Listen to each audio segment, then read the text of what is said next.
सभी को इंतजार है, खासतौर पर सियासतदानों की धड़कनें बढ़ गई हैं क्योंकि ईवीएम में लॉक हो गए हैं। उनकी किस्मत का फैसला 6 बजने को है और वोटिंग का वक्त खत्म होने को है, लेकिन जो इस वक्त कतार में है वो वोट करते रहेंगे।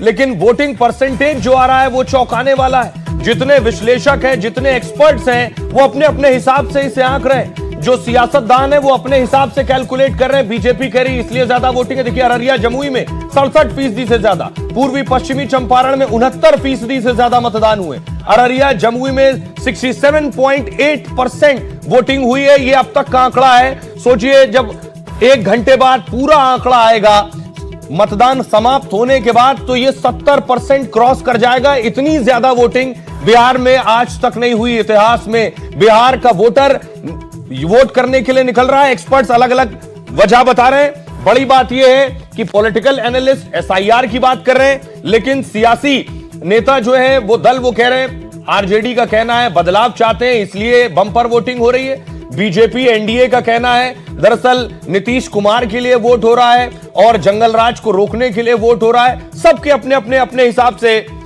कैलकुलेशन है। मीनाक्षी हमारे साथ ग्राउंड जीरो पर मौजूद है। मीनाक्षी, जरा बताइए कहां आप मौजूद हैं इस वक्त, और ये जो वोटिंग है ये चौंका रही है। फर्स्ट फेज में भी हमने देखा मीनाक्षी, और सेकंड फेज में भी छप्पर फाड़ वोटिंग। क्या लग रहा है, आप ग्राउंड पर मौजूद हैं, यहां एक्सपर्ट बहुत से कह रहे हैं कि एसआईआर वजह है। लोगों को लग रहा है कि कहीं उनका वोट ना कट गया हो, आओ चलो चेक कर लेते हैं एक बार चलकर, कंफर्म हो जाएगा। ये वजह है क्या ग्राउंड पर आपको लग रहा है?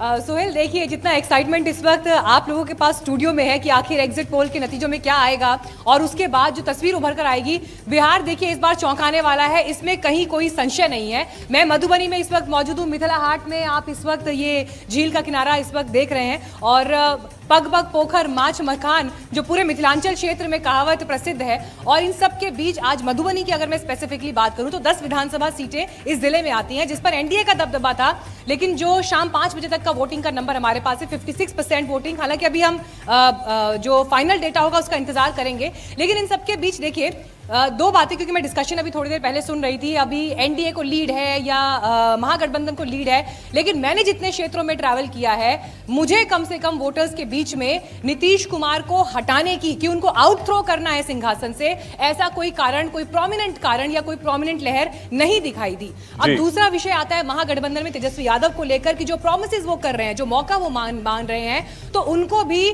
खींच कर ले आएंगे, ऐसी भी कोई बड़ी स्ट्रॉन्ग वजह नहीं दिखाई देती। तो बड़ा हाइपर लोकल होता हुआ ये इलेक्शन दिखाई दे रहा है। और एक बड़ी चीज जो यहां पर दिखाई दी वो बेनिफिशियरी स्कीम्स की थी, जिनका जिक्र सभी ने किया, और महिलाओं का जिक्र देखिए यहां पर बार बार हो रहा था। आज सवेरे जब मैं 6:30 बजे पोलिंग बूथ के आसपास पहुंची तो वहां पर सुबह से महिलाओं की जो भीड़ लगनी शुरू हुई थी, अगर आप किसी एक पोलिंग बूथ को भी एक सैंपल साइज मानकर देखें तो कम से कम ये बिहार का ट्रेंड दिखा रहा है। महिला वोटर बिहार में एक बड़ा डिसीजन, एक बड़ा फैसला देने जा रही हैं। चलिए, महिला वोटरों ने बिहार में पिछले कुछ चुनावों से सुमित हमेशा से एक जगह अपने लिए बनाई है और उन्होंने अपनी पसंद भी जाहिर की है। अब जरा एक बार सोमू आनंद, जैसा आप बता रहे थे, सोमू आनंद जहानाबाद से जुड़े हैं।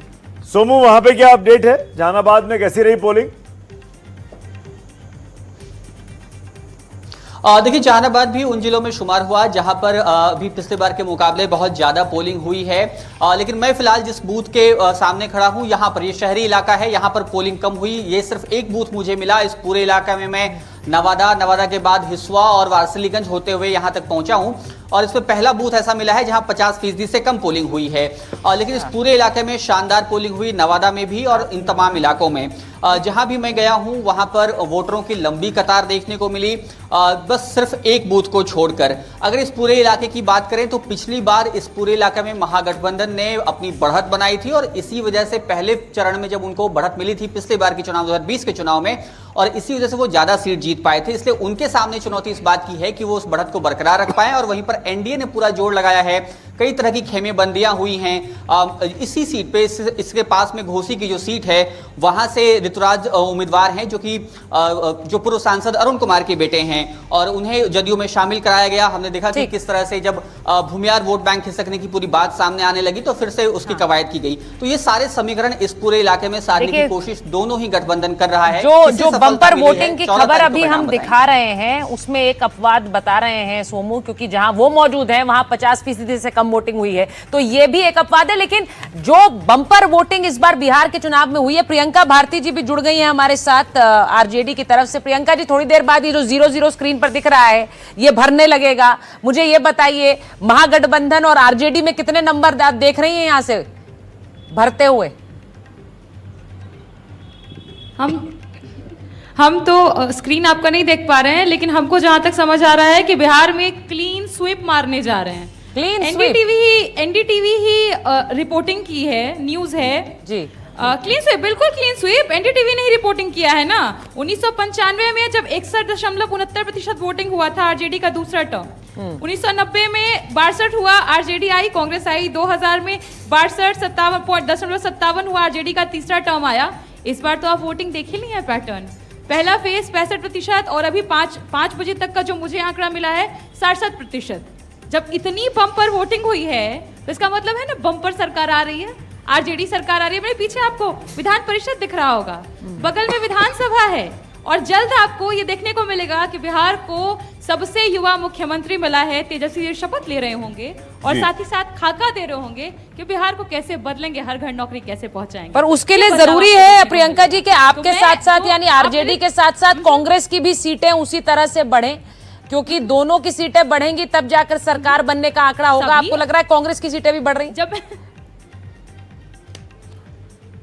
जब मैंने कहा क्लीन स्वीप मारेंगे तो अकेले थोड़ी मारेंगे, महागठबंधन है ना हम लोग, महागठबंधन बंधा हुआ और सब लोग साथ हैं तेजस्वी जी के चेहरे पर। आप देख न लीजिए, चुनाव खत्म, मात्र थोड़ी देर का समय बचा है और ये लोग अभी तक इनका सीएम का फेस ही नहीं आया है। जहां फ्रेंडली फाइट है वहां कौन जीत रहा है? नहीं है, सरकार क्या बनाएंगे, क्या खास सरकार बनाएंगे? प्रियंका जी, जहां फ्रेंडली फाइट है महागठबंधन जीत रहा, वहां पर महागठबंधन जीत रहा। जहां फ्रेंडली फाइट भी है वहां हम ही जीत रहे हैं, क्योंकि फ्रेंड्स है ना, हम ही लोग जीत रहे हैं। तो सब मिलकर जीत लेंगे। पहले चरण में गर्दा उड़ाए हैं, सेकंड चरण में एकदम क्लीन स्वीप मारेंगे और बिहार इतिहास। प्रियंका जी, एक बात बताइए, आज को सबसे युवा प्रदेश प्रियंका जी, युवा मुख्यमंत्री मिलेगा। जी, अब वादों और प्रतिवादों का दिन नहीं है। प्रियंका जी, एक चीज समझाइए मुझे, दिल्ली में कल बड़ा आतंकी ब्लास्ट हुआ और वो खबर दिन भर चलती रही, क्या इसका असर आज की पोलिंग पर है? क्या ये बड़ा हुआ पोलिंग परसेंटेज उससे जोड़कर भी देखना चाहिए? आप राजनीति की छात्र हैं, हमसे बेहतर चीजों को ग्राउंड पे समझती हैं, इनपुट आपके पास आता है। क्या दिल्ली के ब्लास्ट का इंपैक्ट आज की पोलिंग पर पड़ा होगा या पड़ा होना चाहिए?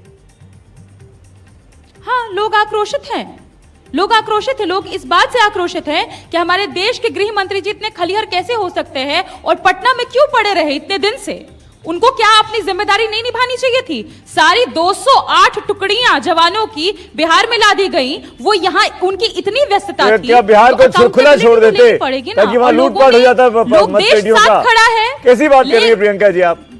अरे प्रियंका जी, क्या आप ये कह रही थी कि सुरक्षा बलों को नहीं होना चाहिए, तब चुनाव होना चाहिए?